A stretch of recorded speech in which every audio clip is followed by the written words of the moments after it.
nos quer informar a nossa comunidade que tem momento que surge bastante inquietude,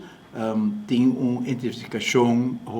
grande de contato que tem entre toda a agência, o instituto, que o Ministério garantizar espaço aéreo, forales comercial, para nós ter corredor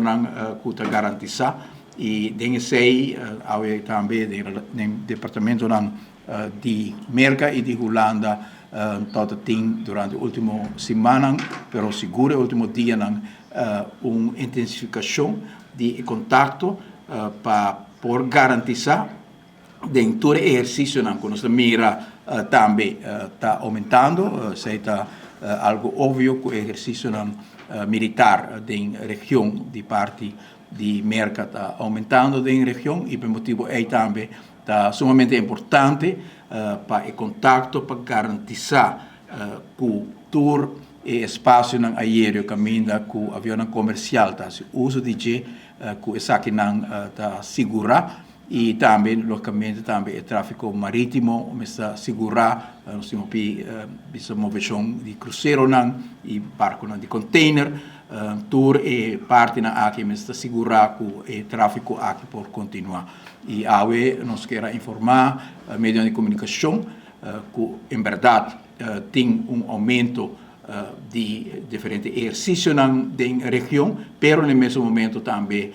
tem uma intensificação de contato entre a agência que se coordena para essa que por tomar lugar de uma maneira segura e todo é importante para nós poder comunicar isso aqui na Bolsonaro, para nossa comunidade também, para sobre segundo botar mais exercício localmente, botar mais perguntas, mais inquietude e é importante para nossa comunidade na altura cultura e instituto, cultura e departamento, cultura e agência, cultura e canal diplomático que nós temos para assegurar que o espaço aéreo queda seguro, que o espaço também ribalama